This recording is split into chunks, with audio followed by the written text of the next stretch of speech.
Hello and welcome to my PK Smack Talk, which is going to be on basic neuroanatomy for the critically ill in 400 seconds or less. My name is Andy Neal. So you're driving along in your car when you're thrown through the windshield and your head hits off a brick wall, and all of a sudden you've got a traumatic brain injury.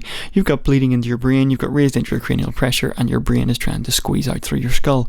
So how does this happen? There are three major brain herniation syndromes. There's SubFalcine Herniation, TransTentorial, and Tonsillar Herniation. In SubFalcine, your brain is squeezed under the falx cerebri, and TransTentorial, the uncus of your brain, is squeezed through the tentorium cerebelli, and in tonsillar, your cerebellar tonsils are squeezed through your foramen magnum. Let's look at those in a bit more detail. In SubFalcine herniation, it's the falx cerebri that your brain is squeezed under. Okay, this is a fold of dura mater that separates the two cerebral hemispheres.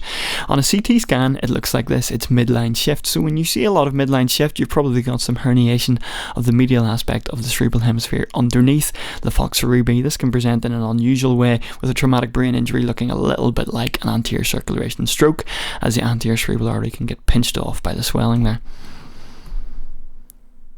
Secondly, we have TransTentorial herniation. Okay, the tentorium cerebelli lies between the cerebral hemispheres, is best seen as this shiny white tent-like structure separating cerebral hemispheres from cerebellum. There's an aperture within the tentorium cerebelli which the brainstem passes through.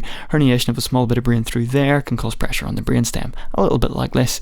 Here we have herniation of the brain onto the brainstem, causing pressure, and what lies just here? Okay, our oculomotor nerve. The oculomotor nerve emerges at this area and is quite susceptible to pressure. Oculomotor nerve supplies the pupillary constriction, and so if it's interrupted, you get a blown pupil. This is why we look in people's pupils with traumatic brain injury.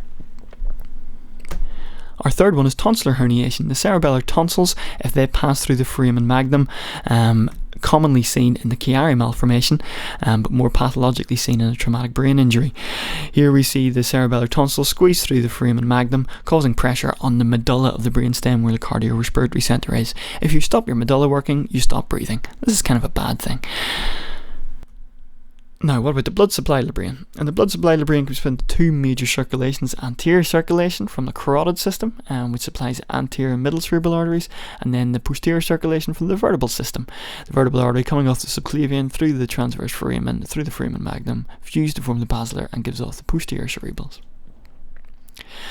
These vessels join together at the base of the brain to form a thing called a circle of Willis. Circle of Willis will have provides an anastomosis for all the vessels, so that there's an anterior, middle, and posterior cerebral artery. We will not be discussing the arteries, the brainstem, and cerebellum. The anterior cerebral artery supplies the medial aspect of the cerebral hemisphere, and this is a nice example of an ACA stroke. The middle cerebral artery supplies the bulk of the cortex and the internal capsule. This is a nice example of a little massive MCA stroke. And the posterior cerebral artery supplies think about the occipital lobes, and this is a posterior cerebral artery stroke. So what's the difference between all these? Big thing is motor findings. In an anterior cerebral artery stroke, you're supplying this part of the homunculus, the lower limb. In the middle cerebral artery, you're supplying this part of the homunculus. You're thinking face and upper limb.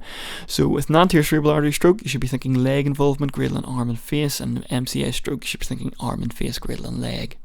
Posterior cerebral artery supplies the posterior part of the brain, mainly where the occipital cortex is, and that's the optic cortex. Okay, so if you have a lesion just here, that's going to affect the tracts to both eyes. Okay, and it's going to cause the homonymous hemianopia, loss of temporal vision on one side and loss of nasal vision on the other. So what about spinal injury? Our spinal column is stabilised by three major ligaments. Okay, these ligaments are the anterior longitudinal ligament, posterior longitudinal ligament, and the ligamentum flavum. These would make up the three-column model of spinal stability. The anterior column would consist of the anterior two-thirds of the vertebral bodies and the anterior longitudinal ligament.